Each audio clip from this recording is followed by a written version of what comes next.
Olá, meu nome é Alexandre Henrique, irei iniciar as aulas 23 e 24 do curso de Química 3 e esta aula será Equilíbrio Químico 1.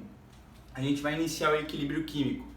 Bom, mas antes de iniciar o equilíbrio químico, a gente tem que dar uma revisada das aulas anteriores, de cinética química. Então, isso aqui é a cinética química. Bom, o que a gente aprendeu na cinética química? Que tem uma reação elementar. O que é uma reação elementar? É aquelas reações que ocorrem de uma única etapa. E aqui tem os coeficientes estequiométricos e os elementos.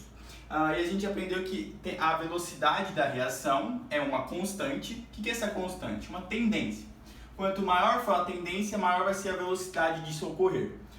Multiplicado pela concentração dos reagentes elevada ao seu coeficiente.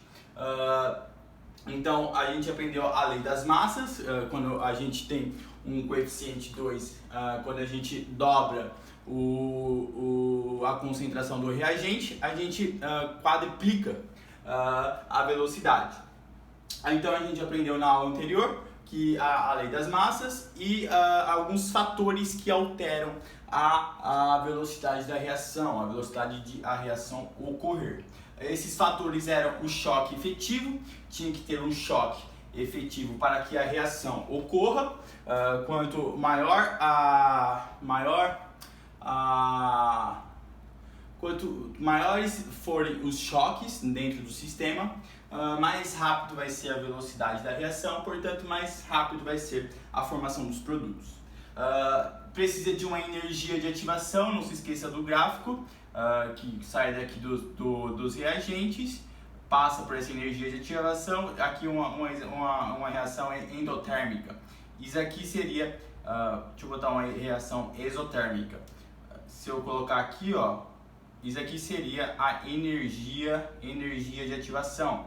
E aqui estaria o complexo ativado, que seria aquela fase intermediária, que chegaria com energia de ativação. Portanto, toda reação química precisa de uma energia de ativação.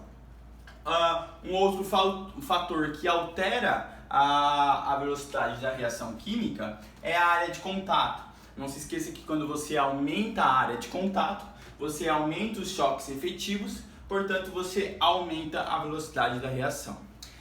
Um outro fator é a tendência, né? Esse K. Por que eu coloquei esse K por último? Porque ele vai estar totalmente relacionado com o equilíbrio químico. Portanto, o K é a tendência da reação. Se ela tende a acontecer com um ΔG negativo, portanto, sendo espontânea, a gente vai estudar isso ainda na energia livre de Gibbs. Se for um ΔG negativo, isso aqui é espontâneo, portanto, ela tem um alto K.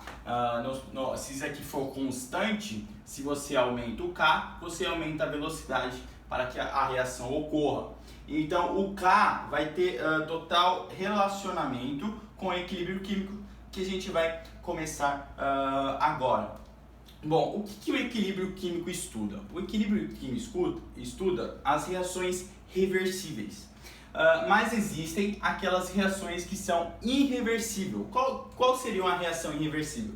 Por exemplo, a combustão do grafite. Se você pegar o grafite e aplicar uma combustão, lógico, aplicando aqui uma energia de ativação, que muitas vezes essa energia de ativação será a faísca do fósforo, ocorre a combustão do grafite, que forma CO2. Isso aqui todo mundo sabe que é uma combustão, portanto o ΔH é negativo, e o ΔG também é negativo. Não, o ΔG não seria negativo, né? Porque não é uma tendência de se ocorrer, isso só ocorre quando você coloca uma energia de ativação. Portanto, quando essa reação ocorre, por que ela não é reversível? Porque você não consegue pegar o CO2 e transformá-lo novamente em grafite e oxigênio. Você nunca vai conseguir fazer isso. A partir do momento que você cria o CO2, você não consegue mais reverter essa reação. Entre elas, várias outras são irreversíveis. Eu dei essa como exemplo, principalmente as combustões. Quando você queima algum produto, ele vai formar CO2 e água muitas vezes. e você não consegue pegar esses produtos e juntá-los em um sistema e conseguir transformá-lo novamente em grafite, ou em etanol, ou em um butano, no gás de cozinha, por exemplo. Você queima o gás de cozinha com oxigênio, mesmo se você estiver em um ambiente fechado, com temperatura, pressão, tudo constante, você não vai conseguir reverter essa reação química. Já o que o equilíbrio químico estuda são as reações, ou a reação reversível. São aquelas que, aqui você tem o hidrogênio, o iodo, formando o ácido de iodeto, aqui, hidrato de iodo, né? Aqui, se você estiver em um ambiente fechado, aqui tem uma tendência de isso ocorrer, certo? Tem uma velocidade direta para isso ocorrer, mas também tem uma velocidade inversa para que volte para os produtos, para os reagentes.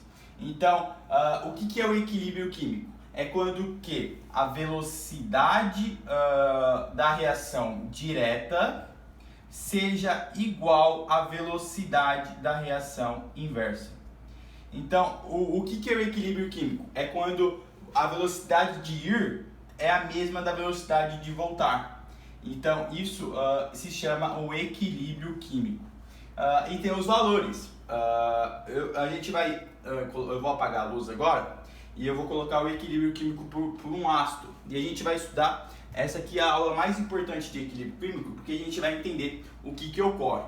Nunca se esqueça do K, e também aqui a gente tem que colocar para a cinética química um fator muito importante é isso aqui, né? A concentração dos reagentes. Concentração dos reagentes. Quanto maior for a concentração dos reagentes,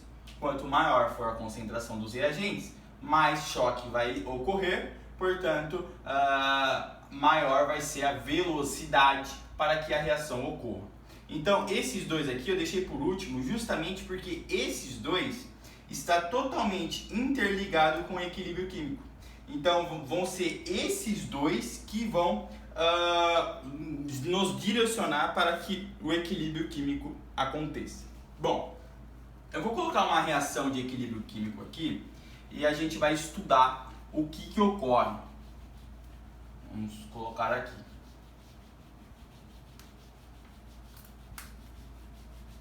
Que só foi uma revisão da aula anterior.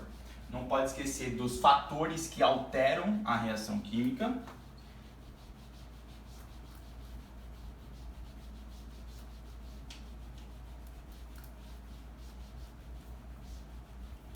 Imagine nós que a gente tem um becker e nesse becker a gente coloca o ácido clorídrico mais água. Isso aqui vai se transformar em hidrônio mais o Cl-, certo? Bom, para que entre em equilíbrio químico, a velocidade da reação direta tem que ser igual à velocidade da reação inversa. Você sabe que o ácido clorídrico ele é um ácido muito forte, portanto, quando ele está em meio aquoso, ele quebra em H+, Cl-. E aqui já tem a água, que seria a água. Então, como é que seria no início dessa reação? Perceba, eu vou colocar essa reação aqui, para ficar mais fácil para a gente entender, e eu vou colocando atrás, embaixo. Então, o HCl mais a água vai transformar em H3O mais hidrônio mais o Cl-. Ok. No início, quando você pegar o HCl, você não vai ter nada disso aqui, né? Portanto, no início, você tem você sabe que como o HCl, o ácido clorídrico, é um ácido que se quebra muito, você sabe que o K dele, portanto, para a velocidade direta, vai ser o K multiplicado pela concentração do HCl, isso aqui seria 1:1, aqui 1, multiplicado pela concentração da água. Isso aqui seria a velocidade da reação para que isso ocorra. Você sabe que por ser um ácido forte, ele tem um alto K. Por que ele tem um alto K? Porque ele tem uma alta tendência de se quebrar e formar os produtos. Isso já é dele, isso que faz dele um ácido forte. Portanto, no início ele tem uma alta tendência. E no início também ele tem uma alta concentração de HCl. Ok? A água não importa, porque a água está diluindo. A gente só tem que falar do reagente que vai se quebrar. No início da reação, não vai ter nem hidrônio e nem cloreto. Ok. Agora, o que você me pergunta? Como é que a velocidade direta vai ser igual à velocidade inversa, já que o ácido clorídrico é muito forte? Como é que o hidrônio mais o cloreto vão se juntar e vão conseguir formar novamente o ácido clorídrico? Bom, como eu relatei anteriormente, são dois fatores que aumentam a velocidade da reação. A primeira é a tendência. A gente percebe que aqui tem uma alta tendência e uma alta concentração. Portanto, a velocidade direta ela está sendo muito grande. Ó. Velocidade, isso aqui seria a velocidade direta.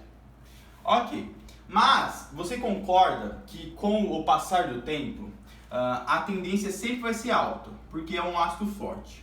Mas você concorda que quando for se quebrando, a concentração vai diminuindo? Então aqui seria, digamos que a concentração agora, aqui era de 100, deixa eu colocar aqui, ó, aqui seria de 100 moléculas, teria 100 moléculas, portanto tem uma alta concentração, e aqui tem uma alta tendência.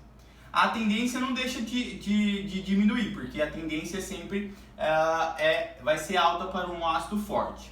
E a tendência daqui sempre vai ser baixa, né? A tendência daqui vai ser baixa. A tendência de o cloreto se formar com hidrônio, portanto, esse H+ aqui, ó, passar para cá, vai ser muito baixa para formar o ácido clorídrico, porque o ácido clorídrico ele tem uma ionização muito alta, portanto, ele se transforma em um íon muito rápido. Então, a tendência sempre vai ser alta. Mas você concorda que com o passar do tempo, a reação vai ocorrendo, e se quando a reação vai ocorrendo, a concentração dos reagentes vão diminuindo. Então aqui está 60, está alta ainda a concentração de Cl, aqui não importa. E você concorda que se aqui diminuir um pouco, a velocidade direta também está diminuindo? Por quê? Porque você está diminuindo a concentração.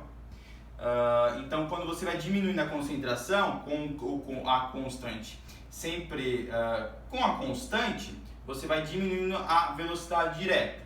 Se aqui está 60, aqui tem 40 e aqui também tem 40, ok? Então aqui ainda está como se, mais ou menos, né? Aqui não é tão alto, aqui seria mais ou menos a concentração dos reagentes, e aqui seria uma baixa tendência, mas mais ou menos a concentração dos produtos, ok? Então você percebe que a gente está chegando ao equilíbrio químico não é pela tendência, e sim pelo fator da concentração dos reagentes. Bom, se a tendência sempre vai ser constante, portanto o K sempre é constante, e agora a gente chega em uma baixa concentração dos reagentes. Ó. Aqui já é baixo, então aqui já está um pouco baixo.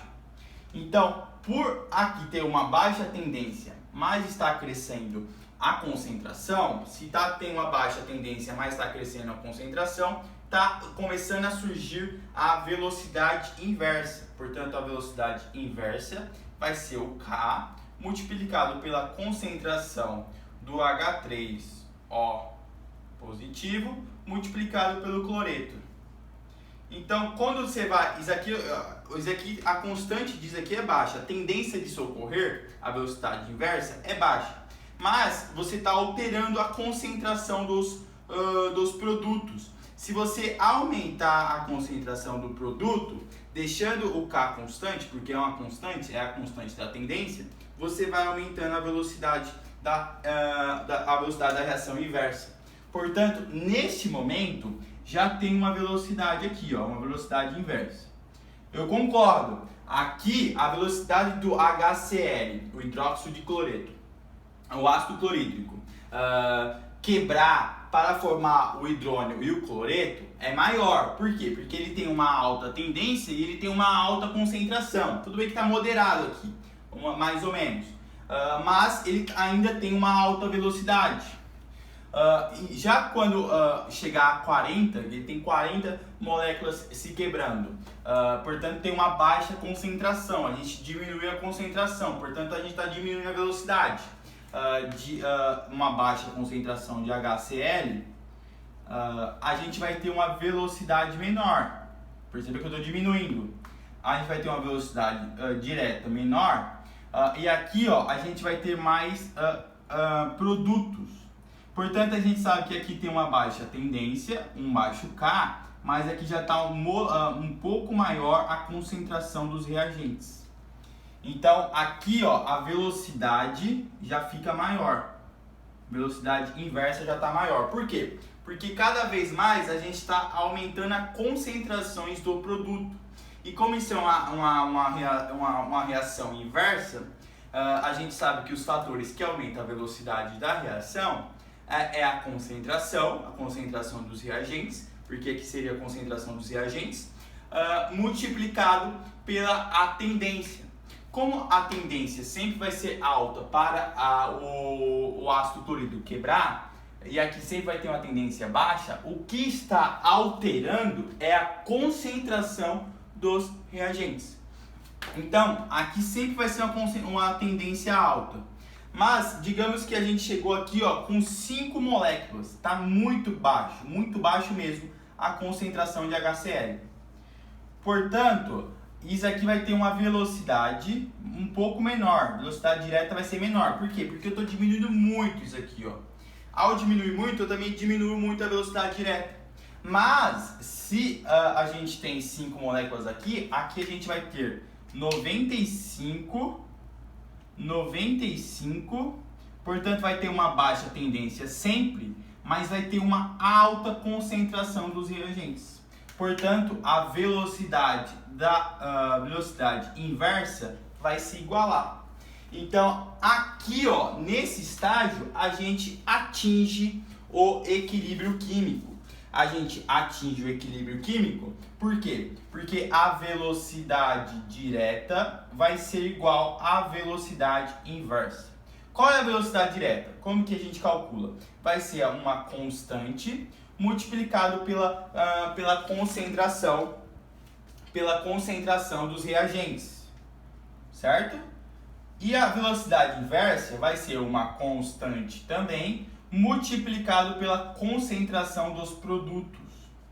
Então, o que a gente está alterando? Se a constante sempre vai ser constante, porque a constante é uma tendência, para que a gente chegue no equilíbrio químico, a gente diminui os reagentes, mas a gente aumenta os produtos.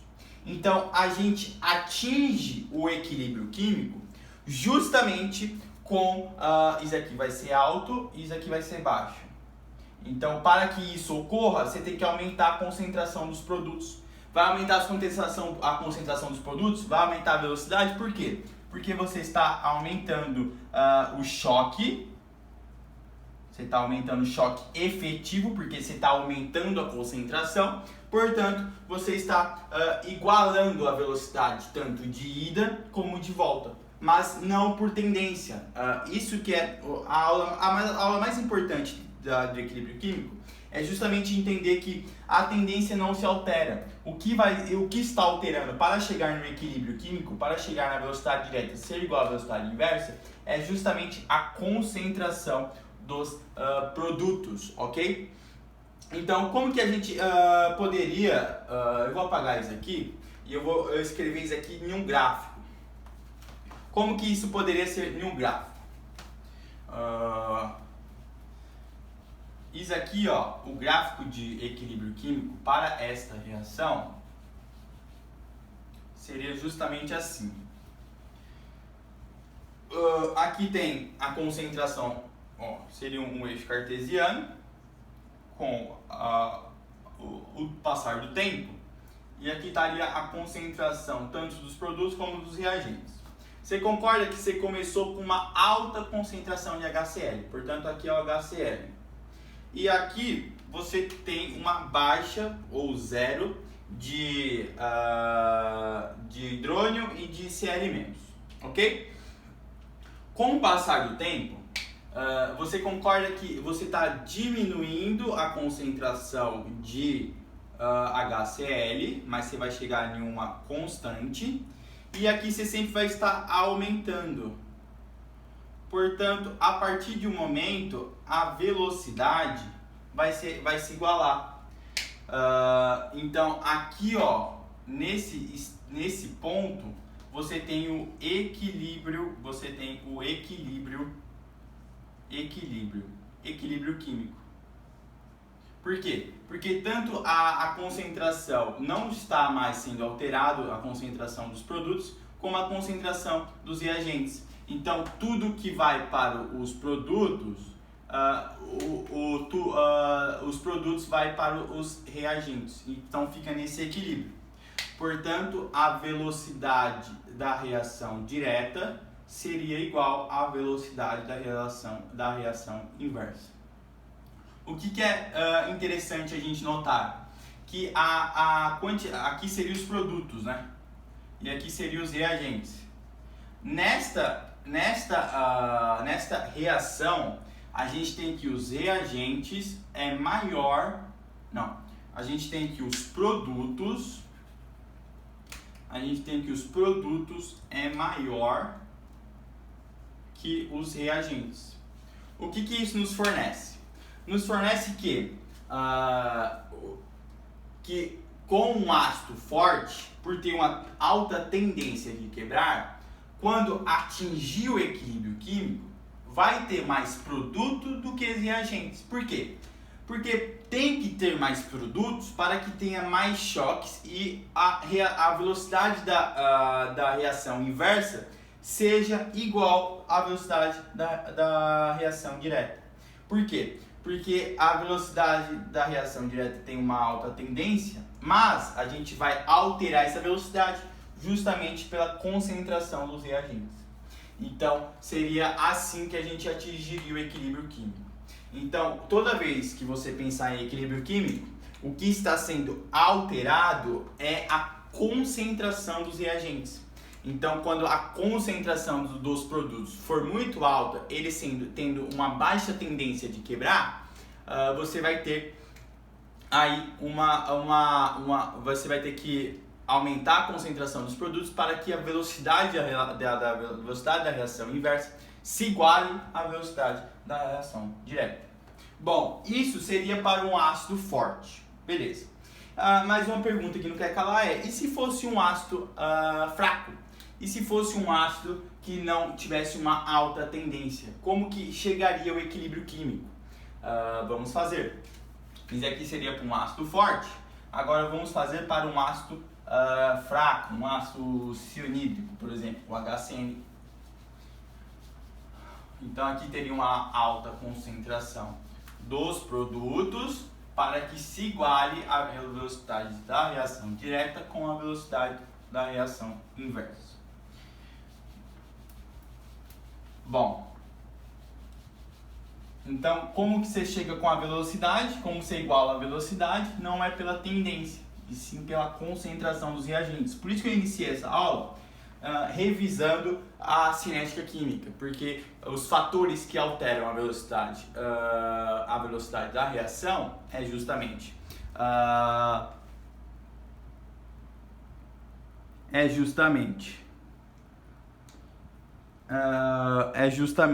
a concentração dos reagentes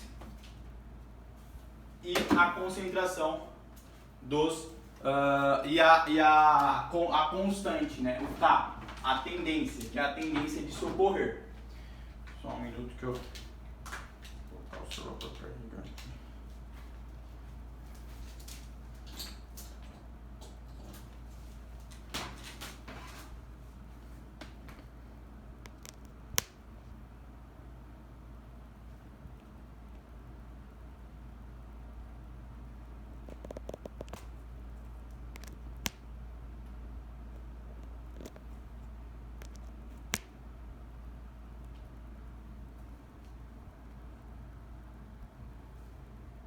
Bom, vamos agora para a velocidade, para um ácido fraco. Um ácido que não tenha uma alta tendência, tem uma baixa tendência de se quebrar. Então, a gente tem aqui o HCN. Então, o HCN, ele se junta com a água, formando o hidrônio mais o CN negativo.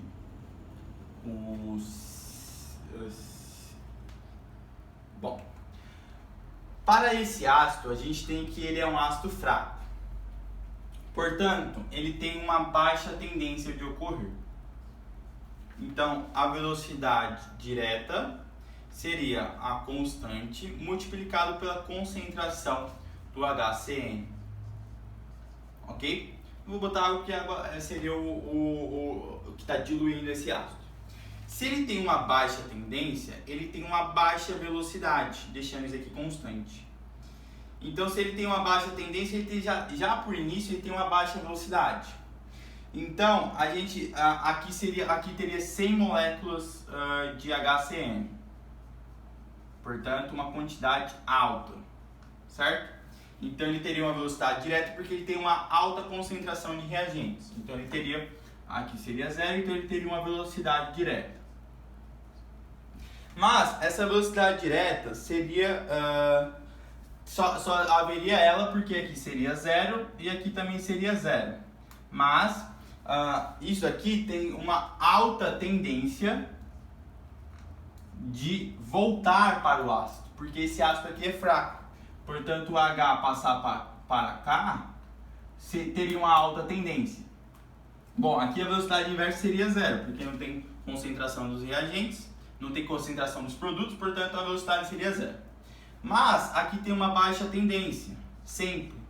E se a gente quebrasse para 98 moléculas, seria alto ainda. Da concentração de HCN seria zero. Aqui já teria uma velocidade e aqui seria 2 e 2. Então aqui tem uma alta tendência e uma baixa concentração. Uma baixa concentração. Vou colocar só concentração aqui.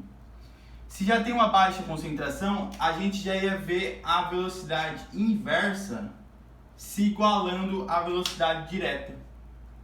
Por quê? Porque como tem uma alta tendência, não altera muito a concentração dos produtos. Portanto, a velocidade inversa, vamos fazer vermelho aqui, a velocidade inversa seria igual a uma constante multiplicada pela concentração dos produtos. Então, se isso aqui é muito alto, se isso aqui aumentar só um pouquinho, a velocidade inversa já aumenta muito, porque a constante é alta, a tendência é alta. Portanto, a velocidade direta já seria igual à velocidade inversa. Por quê? Porque a velocidade direta vai ser igual à velocidade inversa, então é a constante multiplicado pela a concentração dos reagentes, que é igual a uma constante multiplicado pela concentração dos produtos. Então, se isso aqui é muito baixo, e isso aqui diminui só um pouquinho, por isso aqui ser muito alto, você não precisa de muito produto para atingir o equilíbrio. Portanto, você quebrou só um pouquinho disso aqui, formou só um pouquinho dos produtos, você já chegou ao equilíbrio químico. Como que seria isso no gráfico? No gráfico seria bastante interessante. Por quê? Porque seria totalmente diferente da outra, de um ácido forte. Por exemplo, você tem um gráfico aqui, ó. Aqui seria o tempo e aqui seria a concentração. Bom, aqui você tem a concentração do HCN. Você percebe que você quebrou só um pouquinho, ó, e já chegou no equilíbrio. E aqui você tem a concentração do produto. Então aqui é a concentração do reagente e aqui seria a concentração do produto. Aqui você só formou um pouco. Perceba que aqui seria, por exemplo, o 98 e aqui seria o 2.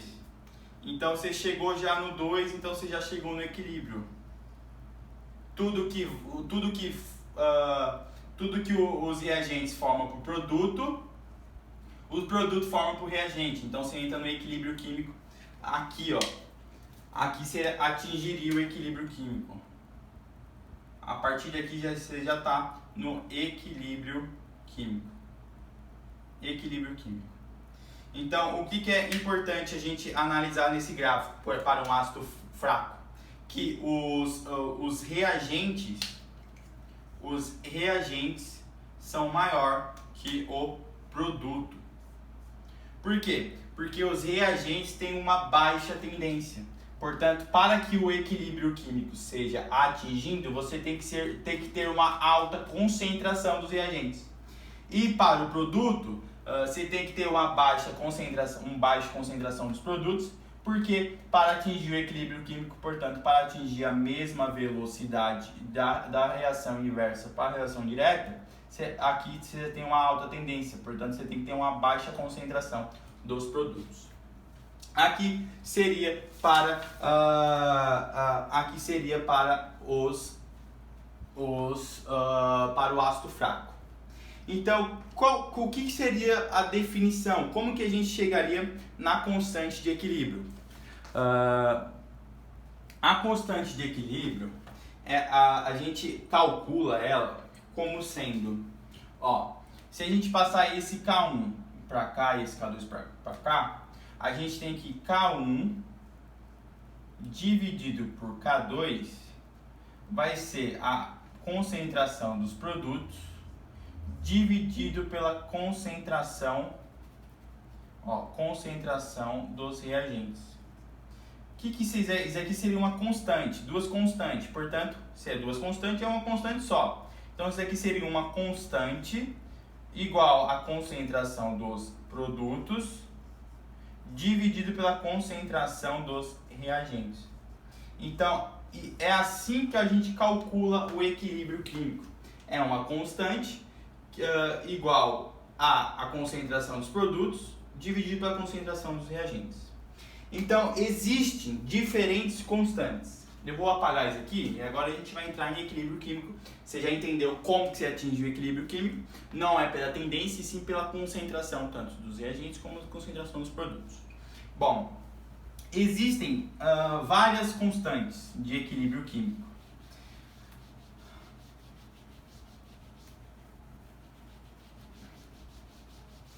Bom, e a gente vai estudar todas elas. Ó, o equilíbrio químico, como a gente entendeu, o equilíbrio químico é igual à concentração dos produtos dividido pela concentração dos reagentes. Mas essa constante, ela pode ter várias constantes. Pode ser o Kc, pode ser o Kp, que leva em consideração a pressão parcial dos gases. Pode ser o Kw, que é a concentração da água. Pode ser o Ki, Dentro do KI é constante de ionização. Dentro do KI a gente tem o Ka, que é a constante de ionização do ácido, e o Kb, que é a constante de ionização da base. Que é tudo tendências, são as tendências de socorrer. Tem o Kw, são 7, né? 3, 6, só falta mais uma. E tem o Kps. Então a gente vai estudar todas elas, todas essas constantes a gente vai estudar. Nesta aula eu vou estudar o Kc e o Kp e a relação que elas têm. Então vamos estudar a constante de equilíbrio Kc. A constante de equilíbrio Kc, eu vou colocar uma reação aqui elementar. Primeiro eu vou colocar aqui, ó, constante de equilíbrio Kc, que é a concentração dos reagentes. Bom, imagine que tem uma reação A, Bzinho, Bzão, sendo reversível. Portanto, é uma reação química reversível, dando Czão, Dzinho, Dzinho. Bom, o que entra no Kc? No Kc só entra os estados, ó. Só entra estados no Kc. Gasoso e aquoso. Nunca se esqueça disso.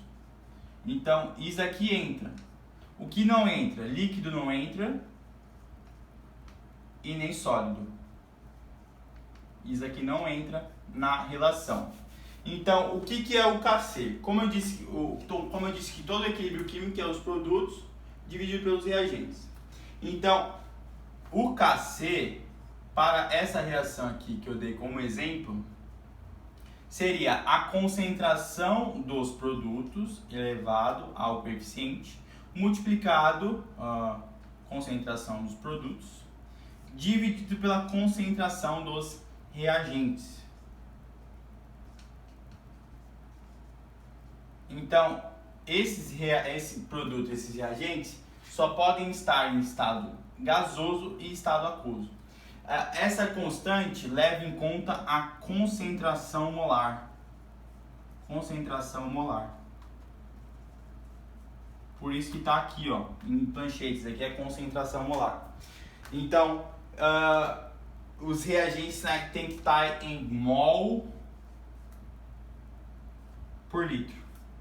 Então, o Kc estuda a constante, uma constante, em mol por litro. Isso tem que estar os estados têm que ser gasoso ou aquoso, ok? Aquoso. Bom, olha o exemplo para uma constante de equilíbrio. Seria assim, ó, o ferro sólido mais 2HCl formando o FeCl2, o ferro 2 mais 2HCl mais o H2.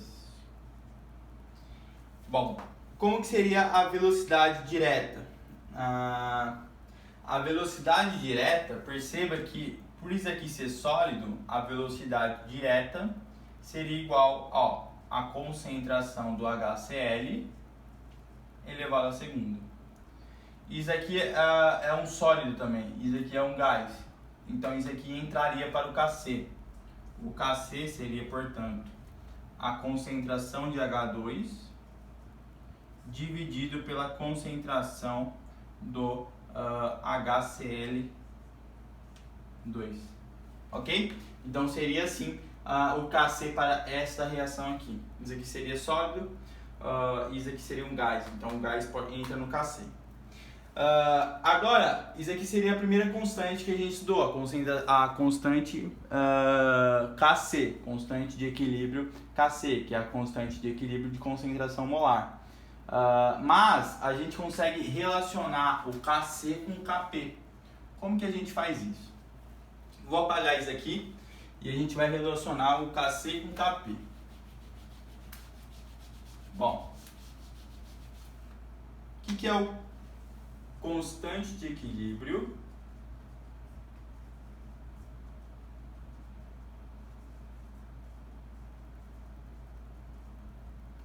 Kp. Então, o que é o Kp? Digamos que você tem uma relação uma reação elementar dada A mais Bzinho, Bzão, se transformando inverso em Czinho, Czão, mais Dzinho, Dzão. Tudo isso aqui em gás. Tudo gasoso. Então, a constante, o Kp, seria justamente a pressão parcial Czinho elevado ao Czinho, não, a pressão, deixa eu colocar melhor aqui, seria, o Kp seria a pressão C, pressão parcial C elevado ao Czinho, multiplicado pela a pressão D elevado a Dzinho, dividido pela não é concentração, desculpe, é só a pressão. Concentração é Kc, eu tô viajando. Então, o Kp seria a pressão de C elevado a Czinho, que é Czão elevado a Czinho, multiplicado pela pressão de D elevado a Dzinho, dividido pela a pressão de A elevado a Zinho, multiplicado pela pressão de B elevado a Bzinho. Então, isso tudo em gás. Não esqueça que a pressão para Clapeyron pressão é igual, multiplicado pelo volume, é igual à concentração dos reagentes, em número de mols, multiplicado por RT. Então, como que a gente relaciona o Kc com o Kp? Bom, a gente tem que a pressão vai ser igual ao número de mols multiplicado por RT, dividido pelo volume. O que é mol por litro? Então, pressão vai ser a concentração multiplicado por RT.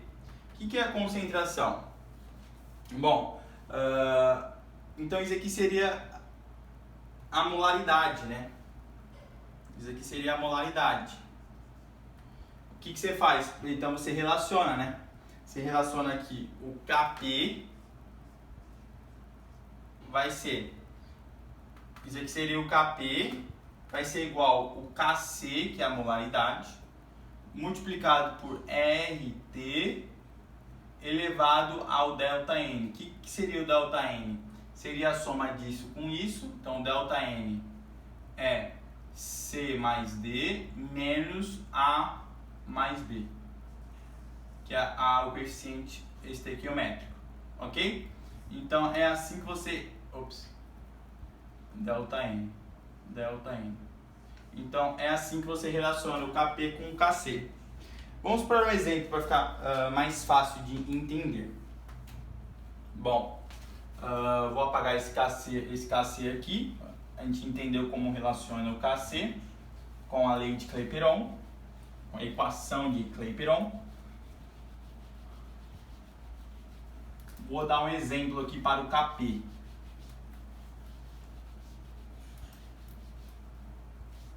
Digamos que você tem o H2SO4, o ácido sulfúrico, mais o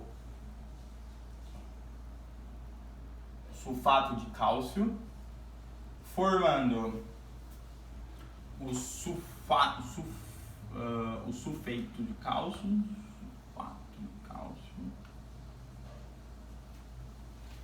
mais água mais CO2, mais água mais CO2. Bom, isso aqui está aquoso, isso aqui está sólido, que é um sal, isso aqui está aquoso, isso aqui é líquido e isso aqui está gasoso, que é um gás. Então, sempre quando você for estudar equilíbrio químico, você tem que ver as unidades, os estados físicos, ok? O que seria o Kc?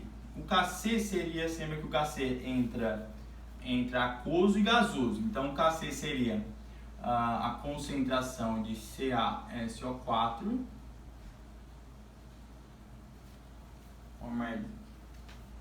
CaCO4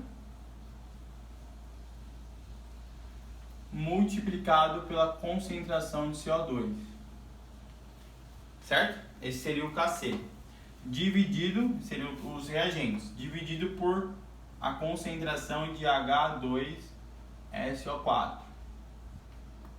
Então, esse seria o Kc. E qual seria o Kp? Você sabe que o Kp vai ser igual ao Kc multiplicado por RT elevado a ΔN. Então, o Kp... Bom, o Kp você já poderia fazer aqui, mas vamos ver como seria o Kp sem ser colocando nessa relação. O Kp dessa reação, desse exemplo aqui 2, seria somente a concentração de CO2. Esse seria o Kp para essa reação. Então vamos ver se dá certo aqui, ó. Então o Kp seria, ó, o Kc multiplicado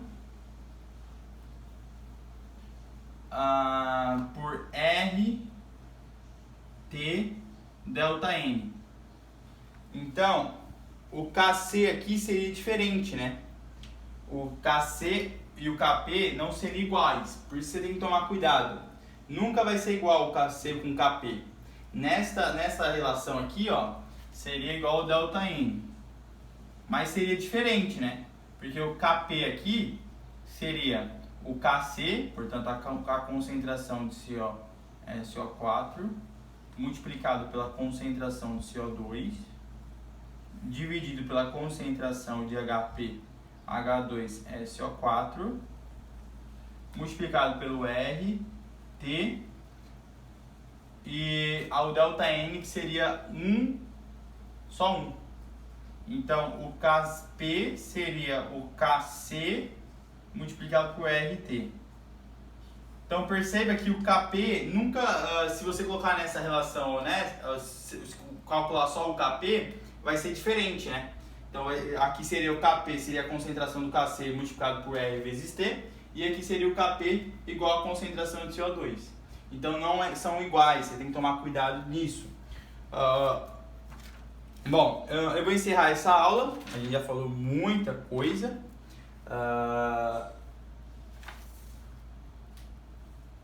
E eu inicio a próxima aula, que vai ser Equilíbrio Químico 2. A gente vai falar um pouco mais sobre equilíbrio químico, o Kc e o Kp, e vamos fazer alguns exercícios. Ok? Então deixa o like, compartilha e até a próxima aula. Tchau, tchau!